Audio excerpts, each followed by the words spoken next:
What is going on, motorcycle maniacs? This is CC Rider coming at you on a lovely Saturday afternoon.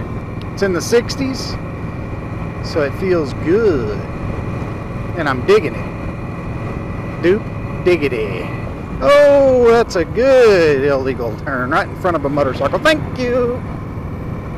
That, ladies and gentlemen, is what you have to watch out for when you choose to ride two wheels. Luckily, he was a decent way ahead of me, but people that drive like that, pull your heads out of that dark crevice you have it stuck in and drive. Pay attention. Check your surroundings. Don't cut all the way across the street to make a turn. And your insurance rates won't rise. And maybe I can keep on living or not have broken bones and contusions and road rash and all those lovely things. And okay, people, I have been thinking about the channel and different little things I could do to, I don't know, because sometimes it's just hard to come up with different topics. So I've come up with this idea of some true, real, most of them funny outlaw stories. And by no means do I condone breaking the law, but I can find humor in some stories about people breaking the law. I do have quite a few stories thanks to my crazy and most of the time pretty fun uncle. So I figure I can share some of these stories because most people I tell, they're like, that's not even believable, some of these stories. But trust me, I wasn't there for these stories, but I've heard them through the family history, and some of them I was there. I was a child. My uncle was quite the hellion, especially in the 70s and 80s, things like that. So some of the stories I lived through them. I just don't remember every detail, but I give the guy credit, man. He came up with some wild stuff. Some of it worked, some of it didn't, but I figured I'd share those on the little segment I'm going to call Real Outlaw Story. Little backstory: my Uncle Rick, he was he's a pretty cool dude. He just had his issues, so it led him into all kinds of chaos and mayhem in the criminal world. So I'm going to start out with the first story, and like I said, if y'all like these stories, if you find humor in them, like I said, I don't condone any of these things I'm going to talk about, but I'm one of those type of people. I can find humor in things, so that's the reason I'm doing this. And like I said, when I tell people these stories, they're like, that probably didn't happen. But as far as I can tell, and from living through some of it, these are true stories. So let's get on with the first one. The first one, I don't know when it happened. I'm going to guess it was the 80s, because I kind of remember part of this, and I don't remember how old I was, but I was probably, I don't know, 10, 11, something like that. I don't know. But anyway, this is also take place in a small town in Oklahoma.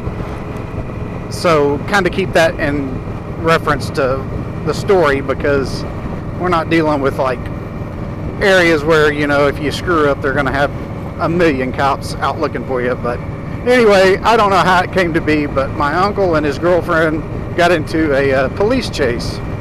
What he was doing, I do not know that part of the story, but the humorous part is the chase. And so they're on these country dirt roads, kicking up tons of dirt.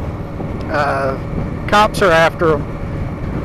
He's able to get pretty far ahead, and so he basically jumps out of the car, tells her, get in the driver's seat and drive. She continues to drive. He books it through the woods, comes to the highway, and of course by this time there's quite a few, not just the town sheriff, but like I think some state police had got involved by this time, and so there was quite a bit of law enforcement activity going down this little 2-lane highway, basically. And my grandmother's house was on the other side, So there's some housing there on the side he came up on, and there was an older gentleman sitting on the porch of his house, and my uncle kindly asked him, "Hey, can I borrow a blanket?" The guy, he's, you know, an older guy, he's like, "Sure." So he gives my uncle this blanket. My uncle puts it up over his head and wraps himself up into it like I guess he was cold or something. I don't know. But anyway, he's able to get across this 2-lane highway amongst all these, I don't know how many officers at this time, but enough, and makes it to my grandmother's house. So, I mean, like I said, we're talking small town, so I'm sure probably the cops knew who they were chasing. At least the town sheriff, I'm sure, did, because I'm sure he was not a fan of my uncle. And not to take anything away from that guy or saying he was a bad cop, it's just, you know, those small town sheriffs, they basically are pretty much part-time. You know, I think this guy's full-time job was fixing vacuum cleaners in the daytime. So my Uncle Ricky pretty much wore him ragged. And anyway, so my uncle gets across the highway and gets to my grandmother's house, goes in, and I guess it's kind of a family thing. The mustache, that's why I've got one. My dad had one. My uncle always had one. He gets into my grandmother's house, shaves his mustache, and puts on one of my grandmother's dresses, one of her wigs, gets in her car, and takes off and comes to Texas. And the reason I kind of know this story is, like I said, he showed up at my parents' place, and I was, like I said, young, and I was like, "Where's your mustache?" And so he kind of alluded that it was a necessity for him to shave it off at that particular time. And yeah, so he got away. He didn't always get away. He did his time. But that is the first story in Real True Outlaw Stories. I'll give him credit. He was kind of clever when it came to getting away. But like I said, it didn't always work out in his favor. So anyway, y'all, like I said, I've got probably more stories like this than I should have. But I guess we all have that one black sheep in the family. I was always partial to him. He was always really good to me. Take me out and let me drive his car and stuff like that, even before I had a license. So if y'all do like this little thing, this is just going to be a tryout deal. If you like it, hit the like button, leave a comment, let me know you want to hear more of them, because like I said, unfortunately I've got quite a few of these. Some of them are funnier than others, but I've definitely got a few funny ones, or anyway, I find them very humorous, and most of my friends find them quite funny also. So, but this is just a little take, something different, and hopefully you enjoy it. And like I said, I'm not condoning running from the police. I'm not saying, hey, it's cool to do these things.